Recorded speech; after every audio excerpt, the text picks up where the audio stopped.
Hello and welcome to this episode of the Global Innovators in Business series. In this series, we bring leaders and innovators from different fields to share their advice and experiences with undergraduate students to provide inspiration and motivation during the pandemic. We're so happy to have with us Mr. Geoffrey Garrett. Geoffrey Garrett is the Robert R. Dockson Dean's Chair in Business Administration at the USC Marshall School of Business. He previously served as the Dean of the Wharton School at the University of Pennsylvania for 6 years. This full interview is dedicated to the Southern California Counseling Center, with a mission to change lives and strengthen communities by providing affordable mental health care to people in need. It helps provide extremely affordable counseling led by volunteers. Learn more with the link in the description. Also, feel free to comment any questions you have for Dean Garrett below, and we will open a Q&A later in the interview. So thank you so much for being here, Dean Garrett. It's my pleasure to be with you, Christopher, and it's great to see you. So first, we always start with the nonprofit that he chose to dedicate this interview to. Why did he choose the Southern California Counseling Center? Yeah, really two reasons. One is my wife has been developing her own psychotherapy practice, and you have to do a lot of hours to be credentialed in California. And she worked at the SCCC, as it's known, for 3 years. So I got an insider view of this incredible institution that provides very low cost, very high quality, but ongoing mental health care, outside an insurance framework. In an insurance framework, you might get 4 sessions or 6 sessions. At the center, you can have a therapist for years. So and they've been able to do that for 50 years. With no insurance, no government support, incredible institution. But I think in 2020, given the fact that we're all experiencing mental health challenges, I think it's important just to underscore that reality that for all of us, things are happening in COVID that maybe we don't see at the surface, but below the surface, we're all being stressed. We're all anxious. We're being told that other people are scary and dangerous.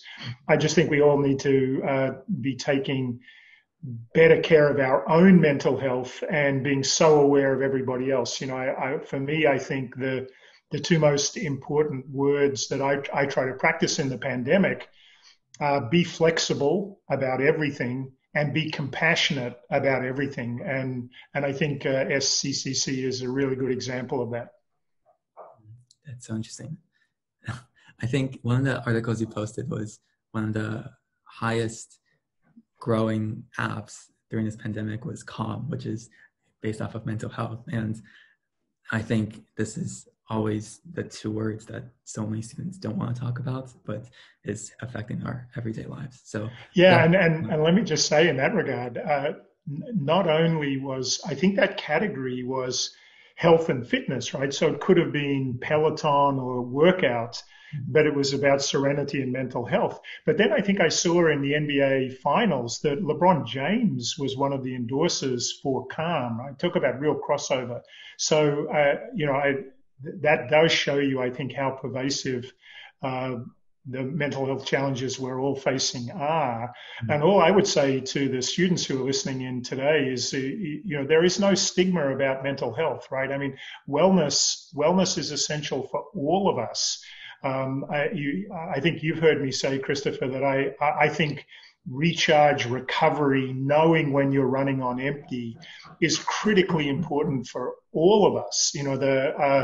There's this old cliche, it's a marathon, not a sprint. Somebody once said to me, no, that's absolutely wrong about the contemporary world.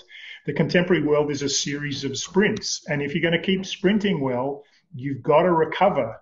You'll remember when I took the stand to close a building at Wharton in the middle of the night because I didn't want students to feel it was a badge of honor to fall asleep over their laptop at 3 a.m.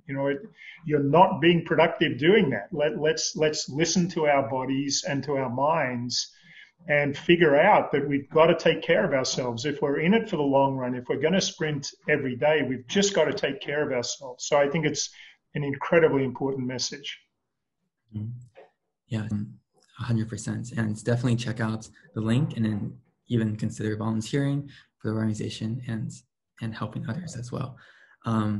So going to the interview, we're going to be starting with a little bit of your backstory. You grew up in Australia, and I know from a young age, your goal was to become a Rhodes Scholar, and then you tried to apply for the Rhodes Scholar, and then you weren't able to get it. And I think I'm speaking for all of us in that a lot of us have experienced these journeys of something that we really wanted to do, our dream being shattered. And it's extremely tough and difficult of a challenge. So how did you overcome that? And what was the story? Yeah, so Christopher, I mean, this is a really important story in my life. But let me say that, and I think you know this. I've just been so impressed with the perspective that you and other undergraduates have today on your lives. And you set big goals, you think about how to get there. I actually wasn't like that at all, right? I was just I grew up in Canberra. I went to the local university in Canberra, and I just happened to be a pretty good athlete.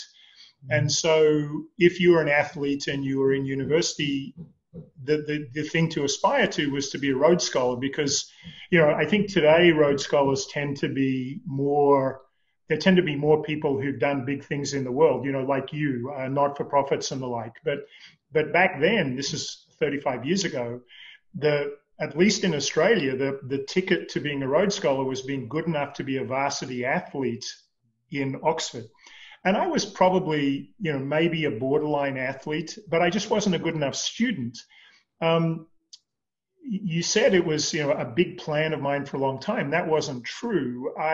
I started focusing on this as what am I going to do after I finish university? I didn't know. I didn't have a big plan. But this looked like an attractive pathway. I mean, it was a mythical pathway. But you're right. I didn't get it. And that was a big deal, because then my Australian undergraduate advisor had gone to get a PhD in the United States. And he said to me, this is a great opportunity for you. You can go to the US, do a PhD, and critically for me, that I could probably get a fellowship that would pay for my education. So even then, all I was thinking was, and this is a classic Australian move, you want to go and live in the big world outside. And if somebody was going to pay me to be a student in the US for 3, 4, or 5 years, I thought, wow, that's fantastic. I can go to America. I can learn about everything that the US is. Obviously, it's a mythical country for everyone around the world. But then I just assumed I'd go back to Australia and work in the Australian government, like my father did for every day of his working life, and as my sister and brother have done for all of their working lives. The transformative moment was that I fell in love with research when I was in the US. And, that's the thing that changed my life. And so the punchline back to Rhodes Scholar is literally 5 years after I wasn't good enough to be a Rhodes Scholar, I was back in Oxford teaching the Rhodes Scholars. And that was when I look back on that, that's kind of unbelievable, right? That would happen to me.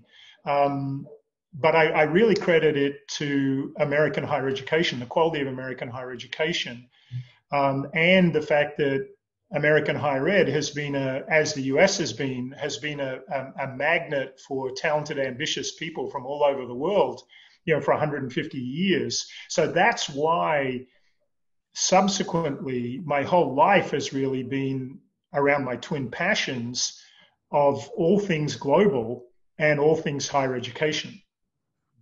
Yes, from that point on, I think you've been a leader in this perspective of global business and in higher ed. But I think you were a Fulbright scholar instead of a Rhodes Scholar, but after a few years in academia, you went on this path of research. And I'm very curious, what is the one question throughout your career that you found most challenging through research? Well, the big question that all of my work as a political scientist basically was about was what was the mismatch between the increasing globalization of markets and the national scale of politics, what was that mismatch going to mean? Were global markets going to overwhelm everything and all countries would become the same? Would countries be able to chart different pathways through globalization? Questions like that were the ones that motivated me. I started thinking about that very much in the context of Europe. And the simple question was, could the welfare state, could the European welfare state survive globalization? And I gave, I think, a somewhat nuanced answer to that, which looks pretty good in retrospect, but for a while it was touch and go. And my answer was that Northern Europe, Germany, Sweden, Denmark, Netherlands, would do pretty well in global markets because they understood that they needed to be export economies, but they were going to compete on quality, not on price. And so what they did was invest very heavily in what we would now call the human capital of the countries. Whereas I said that Southern Europe, which was trying to compete on price, Greece, Italy, Spain, was going to be challenged by the rise of less developed countries. And of course, now we know that was above all China.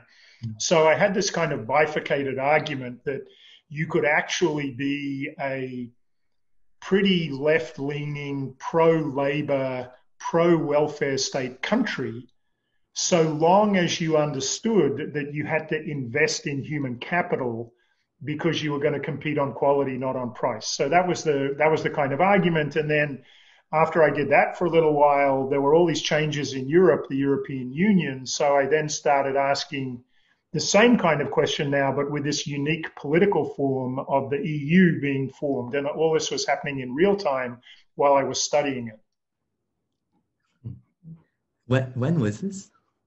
This period, I started doing this work in about 1985, and I did it pretty consistently to the end of the 1990s. So obviously, actually not obviously to young people, but to me it's obvious that the 1990s were an extraordinary decade of change, right? The Cold War ended, many countries became democratic, and global markets were everywhere. And I think for people trying to understand the US or for Americans, that decade was an understandable kind of we won decade for the US, that all the things that you would have read in civics books about the value of markets, the value of democracy, they were literally all coming true on the global stage right in front of your eyes, right? So I think the 1990s was an incredibly positive decade for the US and actually for the world.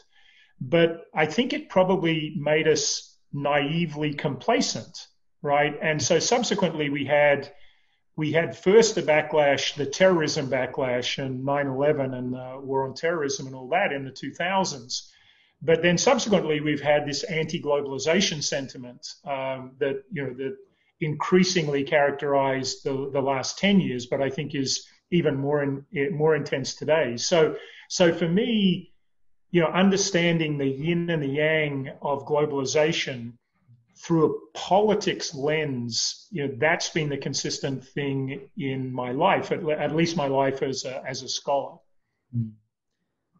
That's so interesting. I mentioned a time because just last year, I think you also went to China, but the Wharton hosted a trip to China. And one of the main conversations we had with the manufacturers of different industries is they were saying that they're trying to shift more from a quantity basis to a quality basis. And this is from 1985, 35 years later. And it's still the same kind of trend happening. And it's just very interesting that the same story continues. But and I do think I'm so glad you went on that trip. And I remember being in southern China and feeling the supply chain challenges, associated with tensions between the US and China and the opportunity in Vietnam and all of that stuff. But one broader thing that I've certainly wanted to say to people about China who aren't watching China so closely is that China as low-cost manufacturer to the world, that's now pretty old in China. It started, as you know, it started in Guangdong province. Well, now Guangdong province is the most developed part of China. Labor costs are high, per capita income is high, housing's expensive. It's not a low-cost location. So what I think the way it's evolved in China is that China went from being a low-cost manufacturer and assembler to becoming a market because of hundreds of millions of people entering the middle classes. And, so we have something like the fact that, what is it? There are 3,000 Starbucks in China today. So China as market. But then there became China as innovator. And obviously we're seeing that today with Huawei, 5G, TikTok, all of that stuff. And then I think there's a fourth China, which is how is China going global? And we tend to think, I think the normal reaction is to view China as going global in a pretty traditional way, which is based on military power, and people look at the rise of the Chinese Navy, etc. But what I see is that China's going global, what I would call geoeconomically, not geopolitically. So the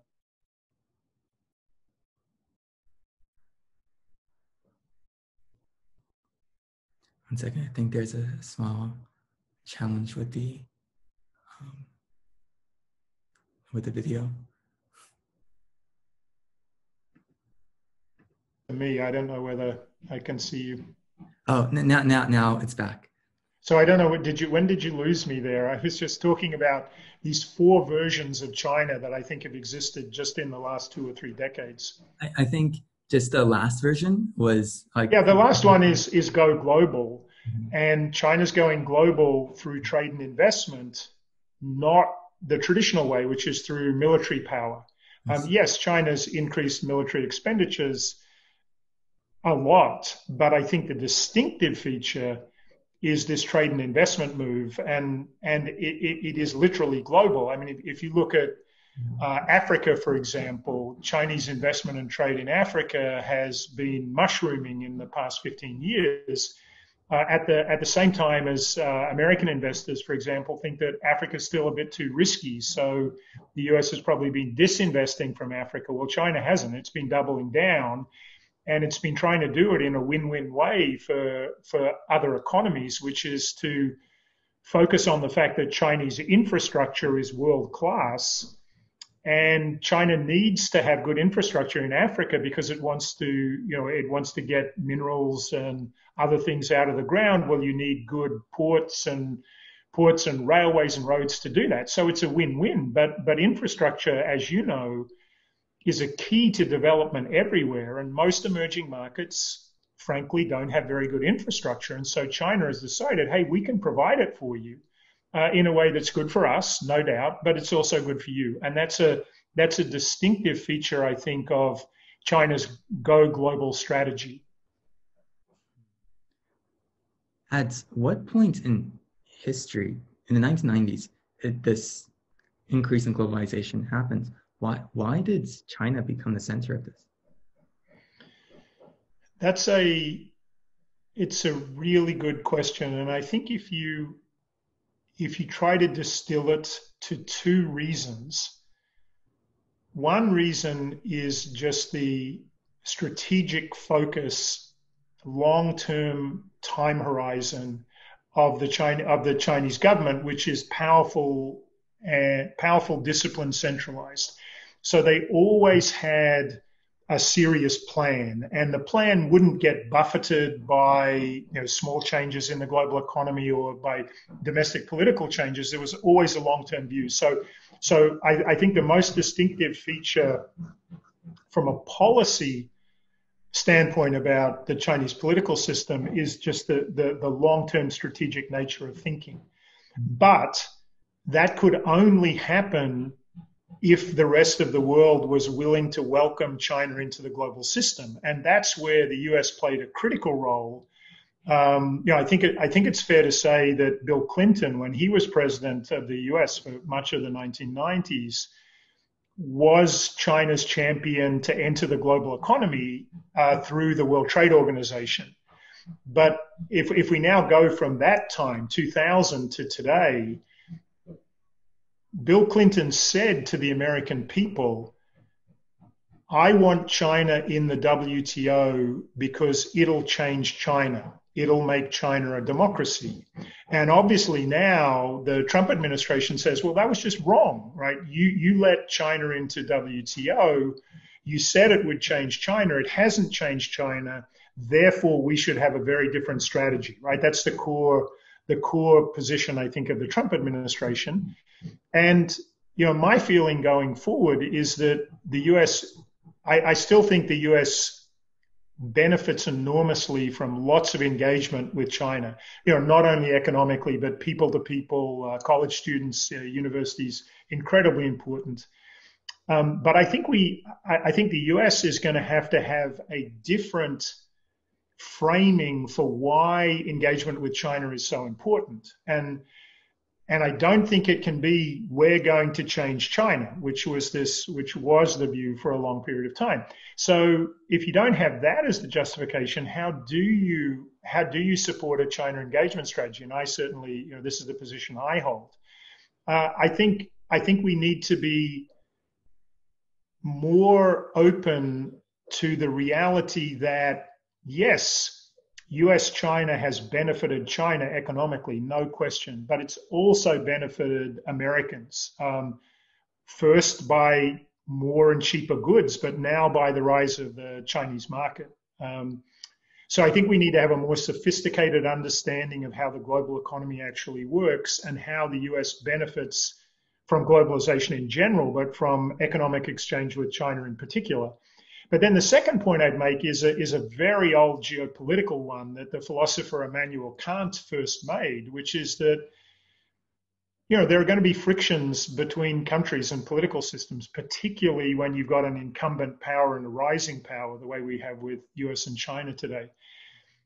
Kant said, if you do more economic exchange, you've got more to lose with military conflict. So I think the ultimate reason for engagement between US and China is we hear a lot about a second Cold War.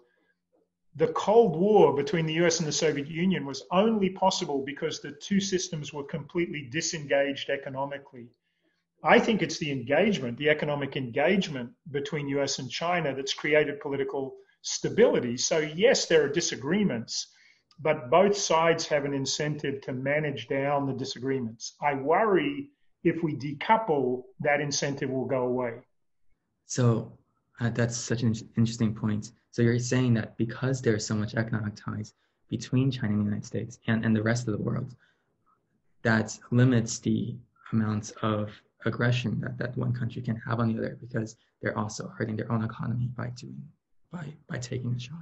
Yeah, and some people, this is obviously a very important question, and there are different perspectives on it. Mm-hmm. So I should just say, for people who've taken a class about the first era of globalization in the early 20th century, mm-hmm. that people say, well, it's just wrong that economic interconnections stopped war because Germany and the UK went to war in 1914, even though they did a lot of trade. And that's true. But I actually think that the distinctive feature of this contemporary globalization, and I think you're right to start it in about 1985, is multinational companies with global supply chains and global distribution networks. And I think that creates this kind of dense thicket of interactions that did not exist 100 years ago. So I think that the economic ballast that economic interactions provide, the geopolitical stability they provide, is much greater today than was the case before World War I. That brings us to today, where, as you heard from yesterday's debates, I think both candidates on both sides are very, very politically, not so much trade-wise, but very anti-China, and there is a strong sentiment in both parties. why do you think, what is behind this message, and why do you think this is a growing sentiment? I think anytime there would be an economic challenger to the US, you get opposition to that. So that was true again 35 years ago. That was true with Japan. Mm-hmm. One difference between Japan and China is that Japan was not a military rival of the United States, right? It was an economic rival back then, but it wasn't a military rival. And if again, you and other college students weren't alive at the time, there was a lot of anti-Japanese sentiment in the 1980s. China is bigger and more powerful economically than Japan was, and the US views it as its only potential geopolitical military rival. So it's a 1-2 punch of a serious economic competitor with a military rival against the backdrop of two completely different political systems. So, you put all those three factors together, and it's understandable that there's a lot of concern about China's rise, which is why I think we need to go back to the foundational building blocks of why engage with China. And as I said before, the one that Bill Clinton championed, we want China in WTO because it'll make China a democracy. I don't think that's the justification anymore. We need to have we need to have a different base for the US, the overall framing of the US approach to China. And as I said, I'd focus on the genuine economic benefits that we can talk about from access to the Chinese market, plus the role that China plays in global supply chains on the one hand, and on the other hand, this notion that economic entanglement creates geopolitical stability. So I really do think we've got to go back to close to square one, because otherwise Joe Biden is signaling that even if his one-liner on China would be something like, Donald Trump was right to be tough on China. I'm just going to work with the allies to do it, right? That's his core approach. It's not Trump was wrong to take on China. It was just that he did it the wrong way by not engaging our allies. So, I think that's politically smart of Biden in the campaign. But I also think that'd be pretty close to what a Biden policy would look like. It would still be get tough with China. It would be, more nuanced, less Trumpy than the last 4 years, but not so different. So, I think acknowledging that, I think we just need to go back to square one and think about what China means to the world and what China means to the US. And that's going to be, that's a big, right? That's a big challenge, a big question. But I think it's one that we've got to take on because, obviously China and the US are the two most important countries in the world by a long way on most dimensions. And if they don't get on well together, that's not only not good for the US and China, that's not good for the whole world. The biggest way to see the problems or the challenges between anything is when there's a large event that's unprecedented. And I think COVID-19 is a great example of that. How do you think two countries, what do you think COVID-19 means to the relationship of the supply chains, globalization, and going forward? So much to say there, Christopher, because you're right. It's a profound event. Let me just say that I have two overall takes on coronavirus. The first one is that it's accelerating a lot of trends that were already there. Work from home, online education, maybe deglobalization, shortening supply chains. So lens one on the crisis, it's accelerating trends. Lens two for me is just the dramatic contrast between this crisis and the last great global crisis, which was the financial crisis in 2008, 2009. That period the financial crisis was one characterized by incredible coordination of policies across the world. But the two biggest countries that collaborated and coordinated were the US and China.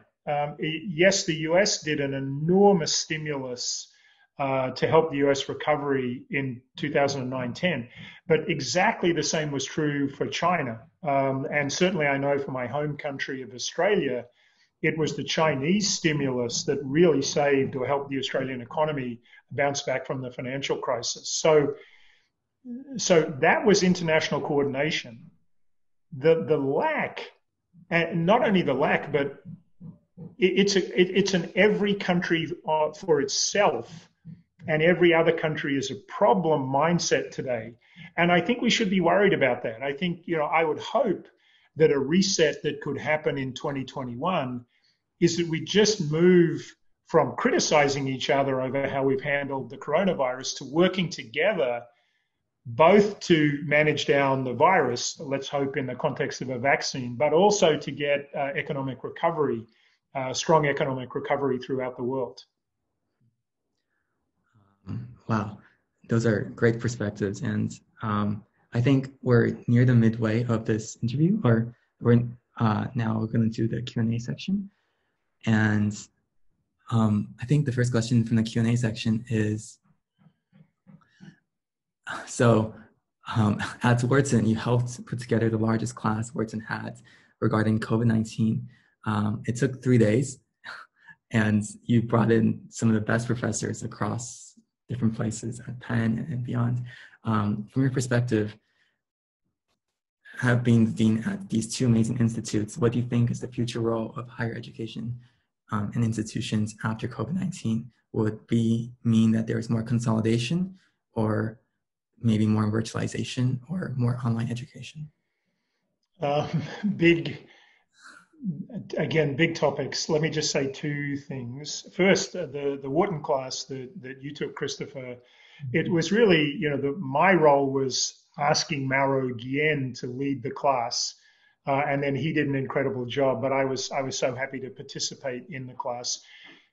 My motivation for asking him was that I just believe our education, yes, it's rigorous, and the academic foundation for what we provide is incredibly strong, but we've just got to be relevant too. And I thought this was an opportunity for us to demonstrate our relevance in real time, that you could have an expert like Zeke Emanuel, who was Obama's right-hand person on healthcare, telling us in real time how the pandemic was playing out. This is an extraordinary opportunity. So rigor plus relevance, I think that's got to be the value proposition of business schools, but I think of higher education more generally. The second part of the question, what's the future? My reaction to that is to say that up until now, we've thought, in the past decade, we've thought there was something called on campus, and then there was something called online. I think after the pandemic, it's going to be much more of a continuum, and we'll have technology. Technology will be more important even to an on-campus education. And the way I think about that is that maybe there are some things we can now do remotely, probably things that look more like lectures that work really well in an online environment.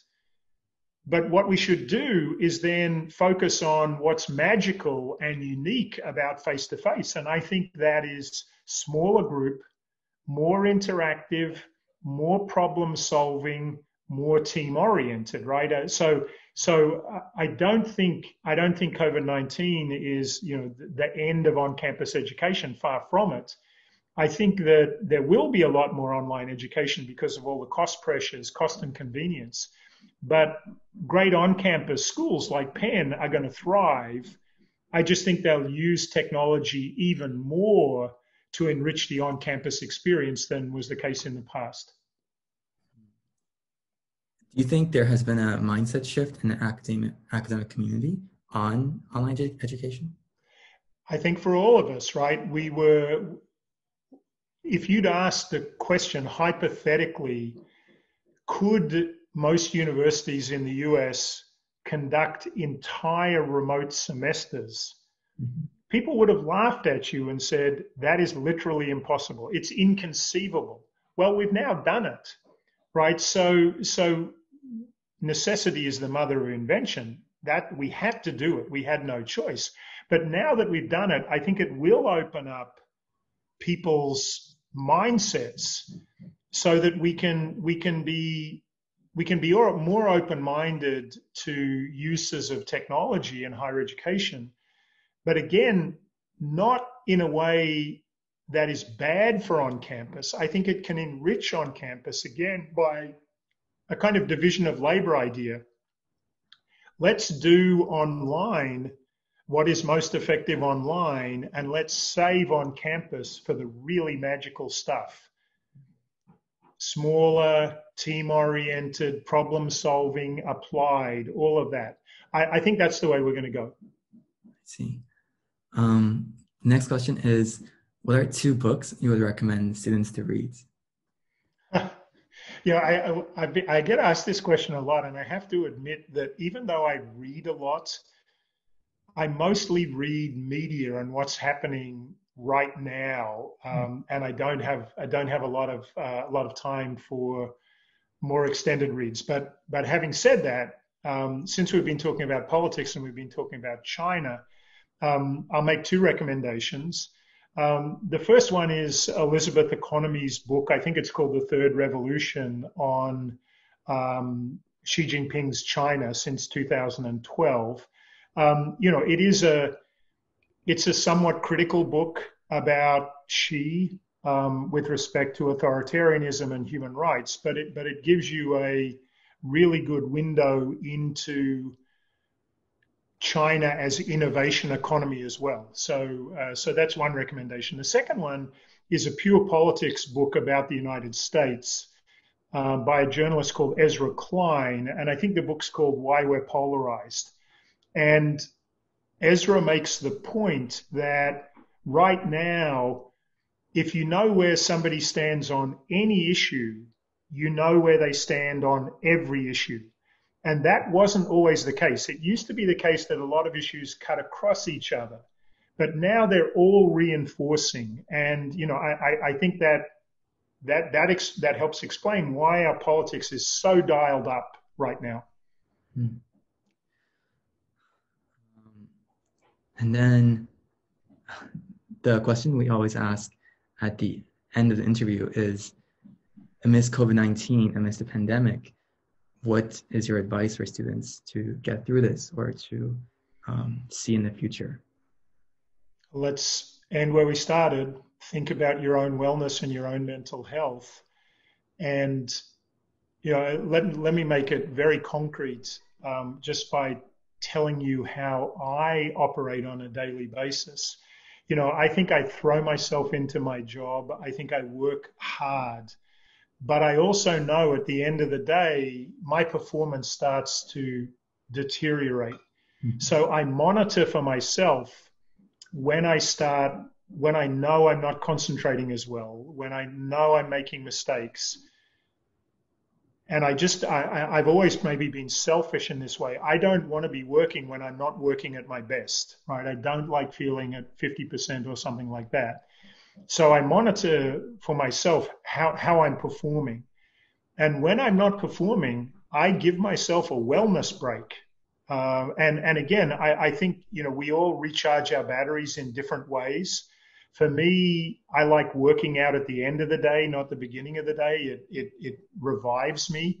But then I like, sitting down and having something to eat and drink with my wife and maybe, watch some sports or binge watch on TV for a few hours. I tend, and I don't know whether people will think I'm lazy, but, I think I tend to start working at about 6 o'clock in the morning. I like to stop working by about 6 o'clock in the evening. And if I can do a productive 12-hour day and then switch off for 4 hours and spend time with my wife, by the time 6 a.m. rolls around again, I'm ready to go, and I'm ready to go back at 100%. So